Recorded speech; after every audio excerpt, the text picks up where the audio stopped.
For years, scientists have been tackling this really big mystery in Parkinson's disease. Right, how that key sensor protein, PINK1, Yeah. actually works.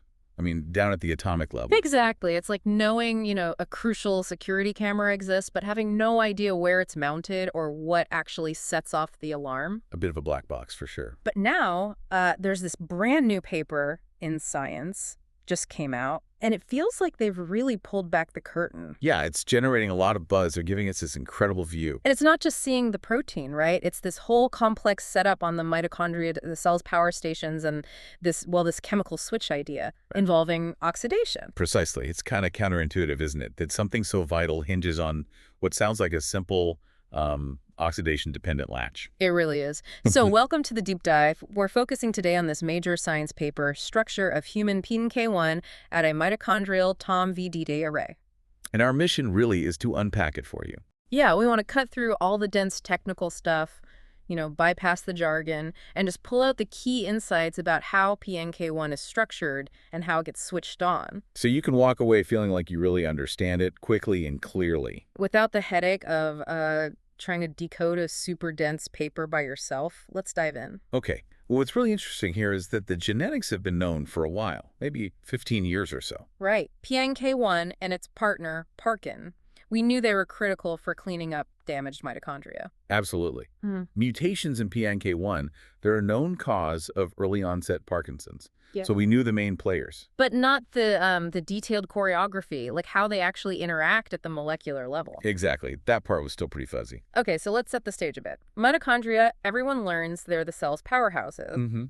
The energy factories. But they also need quality control, right? Like any factory, if they get damaged, say their electrical charge, the membrane potential drops. Which is a key sign of trouble. Then the cell needs to spot that damage and, get rid of the faulty mitochondria. Mitophagy, that's the term. That's the one. And PNK1 is like the first responder, the early warning sensor. So under normal healthy conditions, what's PNK1 doing? Well, normally, PNK1 has this little signal sequence that directs it towards the mitochondrion, specifically to a gateway called the TOM complex on the outer membrane. It starts threading through. Into the mitochondrion. Right. But once part of it gets inside, it gets immediately chopped up by another enzyme and then degraded. Poof, gone. So healthy mitochondria basically means PNK1 gets destroyed almost instantly, like a self-destruct sequence if everything's okay. You can think of it that way. It's rapidly cleared. But here's the key part. When the mitochondria is damaged and that membrane potential collapses. Yeah. The import process stalls. Exactly. It gets stuck. PNK1 can't make it all the way inside anymore. So instead, it starts to pile up, accumulate right there on the surface of the outer membrane. Okay, so the PNK1 pileup is the distress signal. It's stuck waving a flag saying, problem here. That's a good way to put it. And this accumulated full-length PNK1 then acts as a beacon. It recruits Parkin, which is usually just floating around in the main cell fluid, the cytosol. And then what happens? How does Parkin know what to do? PNK1 activates Parkin. It does this by phosphorylation, adding a phosphate tag. It actually tags both Parkin itself and another small protein called ubiquitin. Okay. This phosphorylation event basically flips Parkin's on switch. Activated Parkin then starts plastering the damaged mitochondrion with chains of ubiquitin. Ubiquitin chains. Those are like molecular kick-me signs, aren't they? Or eat-me signs. Yeah, basically eat-me signals for the cell's recycling machinery. Yeah. It triggers mitophagy, the engulfment and removal of that damaged organelle. Got it. So healthy PNK1 destroyed, damaged PNK1 stuck outside, recruits and activates Parkin tags mitochondrion removal. We knew that basic pathway. We did, roughly. But the mystery, you said, was how exactly does the full-length human PNK1 protein actually sit there, anchored to TOM? And what about other things nearby, like those VDAC channels? Why was knowing that structure such a big deal? Well, think about it from a drug design perspective. If you don't know the precise atomic shape of PNK1 in its active location. How it's held. Right. How it interacts with TOM, with VDAC, and crucially, how that activation switch we mentioned actually works while it's sitting there. You're kind of flying blind. Ah, okay.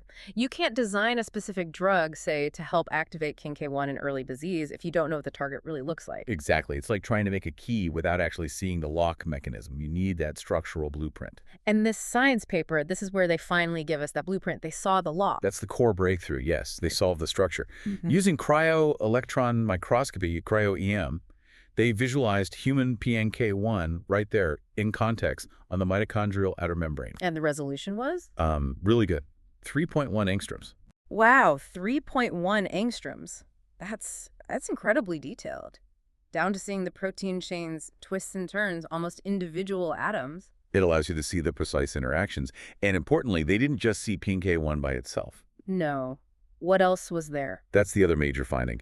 The structure revealed this enormous assembly, a supercomplex, weighs about 1.3 million daltons. 1.3 million. That's huge compared to a typical protein. Oh, much bigger, maybe 20 or 30 times bigger than an average protein. This giant structure includes the TOM complex, those VDAC channels, and PNK1 all interacting together. So PNK1 isn't just stuck on TOM, it's part of this larger TOM-VDAC PNK1 array, as they call it. Exactly. And this is the very first time we've seen the full-length human version caught in the act like this. Okay, so how is it anchored? Within this giant machine, how does PNK1 actually, stay put? It's fascinating. The structure shows that the very front end of PNK1, its N-terminal helix, gets embedded deep inside the central channel of the TOM complex, the pore formed by the TOM-40 protein. So it threads into the channel. But gets stuck there when the potential drops. So part of PNK1 is literally lodged inside the TOM machinery's doorway. Held by the door frame itself, like we said. Okay, but VDAC, what's VDAC doing there? I thought those were just like general pores for small molecules, ATP and stuff. Well, that was the prevailing view, yeah. Hmm. But this structure shows something completely new and, frankly, unexpected. What's that? Two VDA channels, could be VDA1 or VDAC3, they're very common, are positioned right beside the TOM complex. And they're not just innocent bystanders. No. Specific parts of the VDAC protein, these beta strands, seem to act like a kind of hinge or a brace. They actually help cradle and stabilize the PNK1 N-terminus right where it's jammed in the TOM-40 pore. Wow. So VDAC is physically helping to hold PNK1 in its signaling position. It appears so. This specific TOM-VDAC interaction forming this platform for PNK1 is itself a novel discovery. It really broadens our view of what VDA might be doing there. That really does change things. Okay, so TOM holds it, VDAC helps brace it. Any other parts involved in this complex? Yes. Other smaller TOM subunits, like TOM-5 and TIM-20, seem to play organizing roles.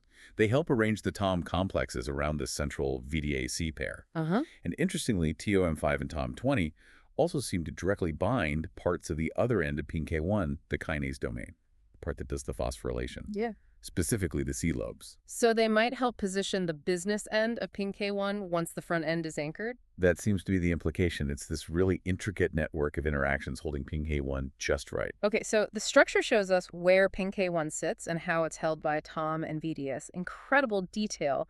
But what about the other half? How does it get activated once it's sitting there? Did they crack that too? They did. And this is where that elegant chemical switch comes into play. It turns out PNK1 activation isn't just about the membrane potential dropping. No.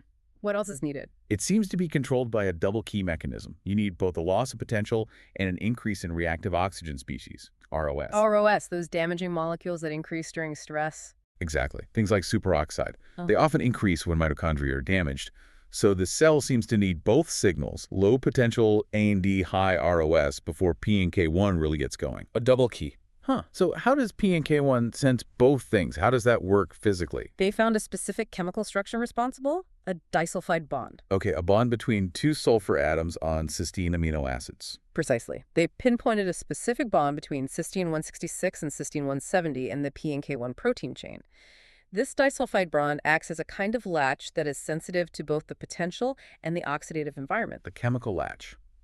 Integrating two signals. How does it work? Walk me through it. Okay, think of this disulfide bond, cis 170, as normally helping to keep PNK1 sort of poised but inactive or only partially active. Right. Under healthy conditions. Or maybe if only one signal is present, like it's just potential loss but not high ROS, this bond might be broken or reduced in chemistry terms.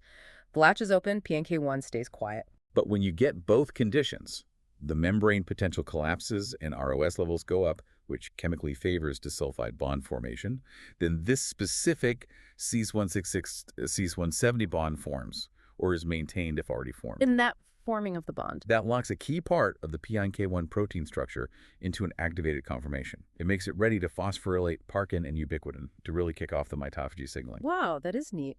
A simple chemical bond acting as the integration point for two different stress signals. Did they test this experimentally? Or absolutely crucial experiments. They mutated those specific cysteines, Cs166 and Cis170, so the disulfide bond couldn't form. What happened then? They found that this mutated PNK1 was much more likely to switch itself on to autophosphorylate, which is a key activation step, even without the full set of damage signals. So breaking the latch permanently made PNK1 hyperactive. Essentially, yes. It strongly supports the idea that this disulfide bond normally acts as a brake or a gate. It prevents spontaneous activation and ensures PNK1 only fires when both conditions, potential loss and ROS, are met. The latch keeps it quiet until both alarms ring. And the structure shows where this latch sits in the whole complex. Yes, it places it in context. Yeah. It also shows how other TOM subunits like TOM-7 and TOM-22 seem crucial for guiding PNK1 correctly into TOM-40 pore in the first place. Why is that important? Well, getting PNK1 positioned correctly is likely essential to place those Cis166 and Cis170 residues in just the right slot, maybe near the membrane surface or within a specific pocket of the TOM-VDAC complex where they can actually sense the changes in potential and ROS levels accurately. The whole structure is built to make this chemical switch work properly. Amazing. And thinking about, practical applications, drug design, does seeing all this give actual targets? Yes, absolutely. This is where it gets really exciting for potential therapies. The researchers also managed to solve the structure of PNK1 bound to an inhibitor molecule. An inhibitor? Yes, something called kinetin triphosphate. Seeing how that binds gave them an atomic level map of a specific pocket on PNK1. They call it a pharmacological clamping pocket. And the structure also revealed another unique feature nearby, a loop they termed the doubly loop domain. Knowing the precise shape and chemical nature of this pocket and this loop, that's gold for drug designers. Because now they have a specific blueprint. Exactly. They know what shape to aim for, what kind of chemical interactions might work. It gives them a concrete starting point for designing small molecules that could perhaps stabilize the active form, or maybe even directly target that Cis166, Cis170 latch mechanism. So you go from this genetic link to a pathway to seeing the actual atoms, understanding the switch, and finding potential binding sites for drugs. That feels like a huge leap for Parkinson's research. It really is. The paper itself calls it a paradigm-shifting milestone. And I think that's fair. Theoretically, it solidifies this idea of the ROS-potential double key controlling PNK1. Which refines our whole understanding of mitochondrial quality control. Right. And technically, just solving the structure of this massive membrane-embedded complex, Yeah. that's a huge achievement in itself. Must have been incredibly difficult. Oh, definitely. It's a testament to cryo-EM, but also to the sheer persistence needed. They mentioned spending over 30 months just optimizing the protein expression for the human TOM parts. 30 months, wow. Yeah. Artisanal persistence is a phrase that comes to mind. They needed special tricks, too, like small angle tilting in the microscope, special carbon films for the sample. It really highlights the collaborative, cutting-edge nature of this work. Teams from Wheatjai in Melbourne, Max Planck and Martin Sreed using advanced computation like cryo-DRGN. A massive effort. That artisanal persistence, yeah, that really captures the grind behind breakthroughs like this. And the application side, finding potential drug targets, is obviously key. It is. These findings directly point towards new therapeutic strategies, maybe designing drugs that act as disulfide bond modulators, influencing that Cis166, Cis170 latch. As a way to boost PNK1 activity. Potentially, yes. To enhance the cleanup of damaged mitochondria, which could be beneficial, especially in the early stages of Parkinson's or maybe related diseases. Now, as amazing as this is, scientific progress is usually step by step. Were there limitations mentioned? Things this structure doesn't tell us yet. Sure, and that's important to acknowledge. This structure was solved using purified proteins put back into a sort of artificial membrane environment detergent and lipids. Which is necessary for the cryo-EM, right? It is, but it's not the full complexity of a living cell's mitochondrion. For instance, the mitochondrial inner membrane wasn't there. And we know PNK1 interacts with intermembrane machinery, the TIM complex, during its normal import attempt. So we see the outer membrane docking and activation site, but not its interactions deeper inside, potentially. Exactly. That part of the journey is still missing from this particular structural picture. And also, remember, this is a static snapshot. Right, a frozen moment in time. How this complex assembles, disassembles, how PNK1 moves and changes shape within a live cell. That requires different techniques like single-molecule imaging to really understand the dynamics. So these aren't criticisms, but more like signposts for future research. Absolutely. They point to the next exciting questions to tackle. Well, this deep dive has been incredibly illuminating. We started with this big question in Parkinson's research. How does this critical sensor, PINK1, actually work at the atomic level? And now we've seen, thanks to this work, it's not alone. It functions within this huge, intricate TOM-VDAC supercomplex right there on the mitochondrial surface. Anchored in a specific way, involving VDA, surprisingly.